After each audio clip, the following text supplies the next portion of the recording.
Saudara-saudara, ketemu lagi di Walkie Talkie edisi ketiga.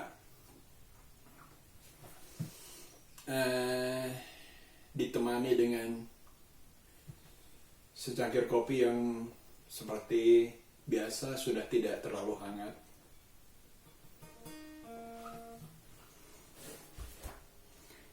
Jadi hari ini itu baru beres manggil tukang buat ngebersihin talang air di atas, talang air hujan. Yang mana kalau musim hujan dan hujannya itu sangat besar, badai, hampir bisa dipastikan dia akan rembes air.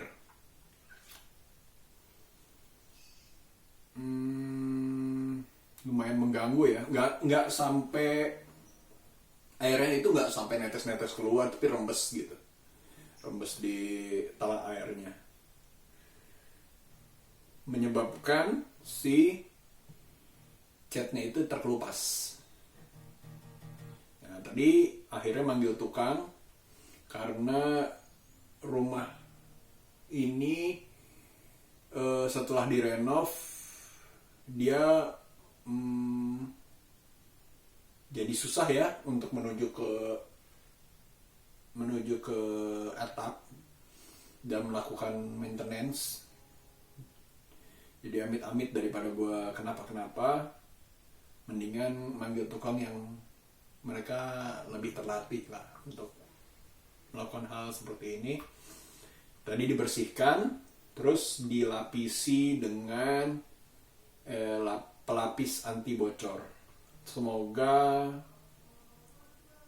setidaknya untuk 1 tahun ke depan aja minimal ini tidak akan bocor lagi kalau hujan.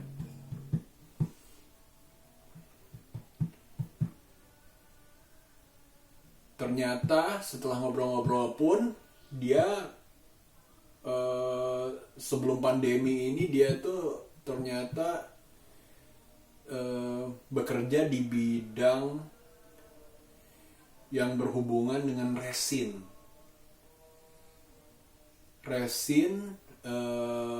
Pengalaman dia tuh katanya dia pernah bikin patung-patung yang di Ciamplas, patung-patung karakter superhero. Dia juga pernah bikin pintu saluran air semacam pengairan gitu, mungkin waduk gitu ya. Dan dia menyarankan kalau misalnya nih ternyata masih bocor talangnya, daripada permukaan talangnya itu dibikin miring dengan cara disemen, mendingan katanya dipakein resin.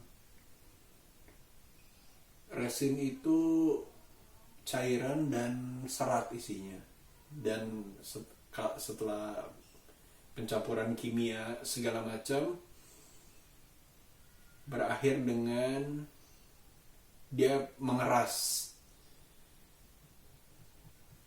Dan itu katanya tidak tembus air, tapi make sense. Karena gue aja pernah berapa kali lihat video-video di YouTube yang memang mereka memproduce karya seni gitu ya dari resin. Memang hasilnya terlihat sangat solid ya, keras solid.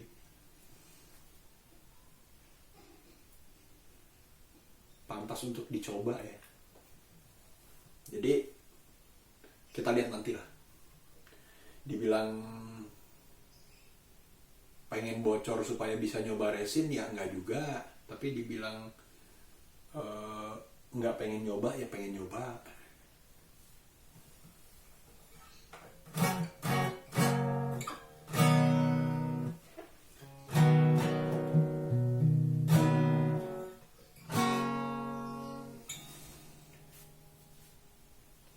Jadi kalau misalnya kalian lihat di belakang kamera ini, di video kemarin itu gue pernah bilang bahwa agenda hari kemarin adalah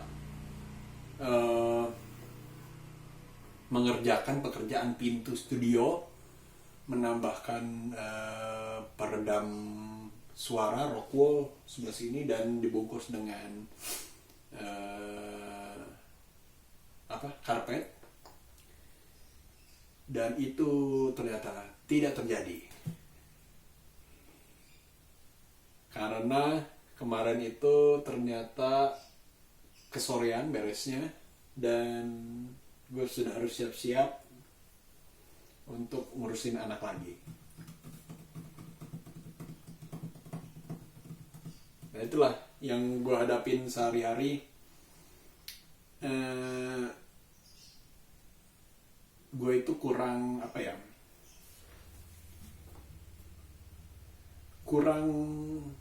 gerak cepat. Ya, kurang gerak cepat. Berawal dengan mager.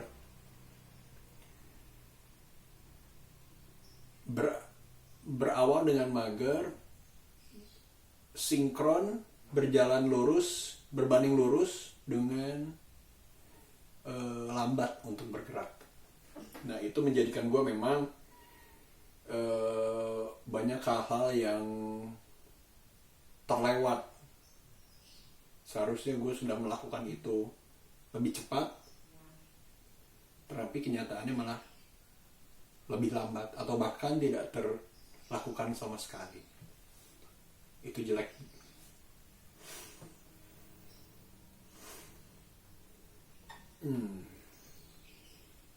Tapi akhir-akhir ini memang gue merasa lebih produktif dan gue merasa lebih bahagia. Walaupun ya hal-hal seperti itu masih sering terjadi juga. Setidaknya kalau dilihat grafik ada kemajuan lah dibandingkan sebelumnya.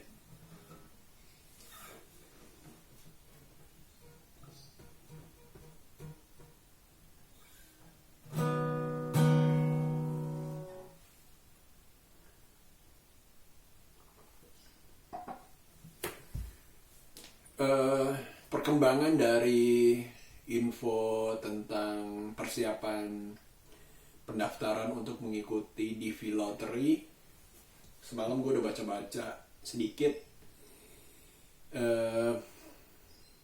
Kan untuk bisa mendaftar DV Lottery itu memerlukan paspor ya, kita harus punya paspor. Dan untuk membuat paspor pada saat Indonesia sedang PPKM pembatasan seperti ini, ternyata tidak dibuka.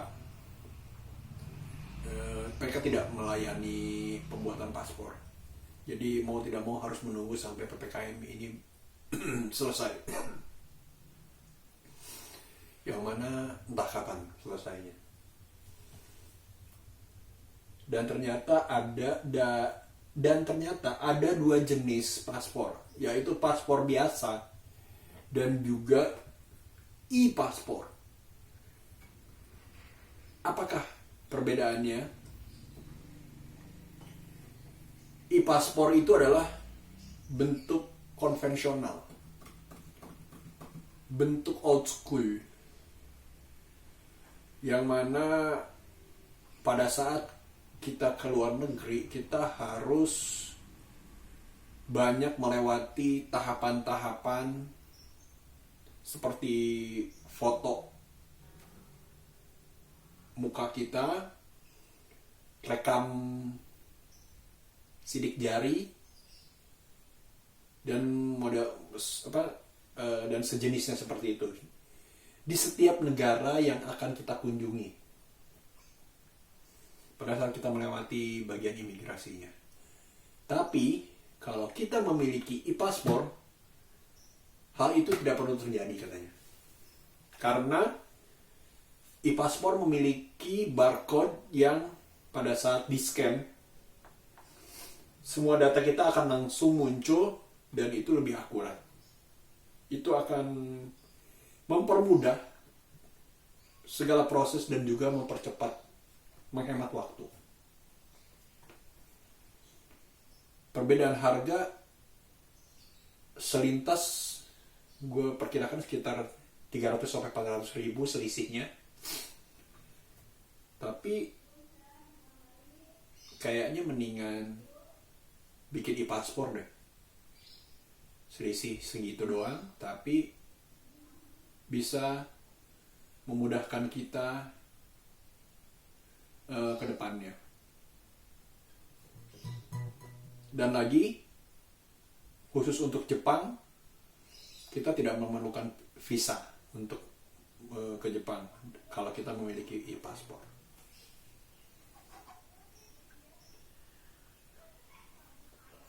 Random sekali ya infonya.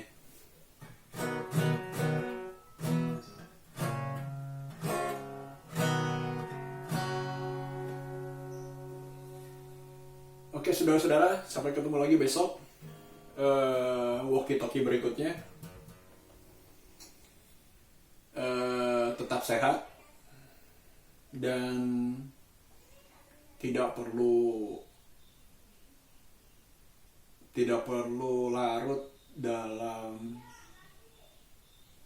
kekacauan pandemi palsu ini. Kita harus bergerak lebih, membuka mata, membuka pikiran lebih luas. Bagaimana mencari celah supaya walaupun keadaan seperti ini, tapi kita bisa survive atau bahkan kita bisa berjaya. See you.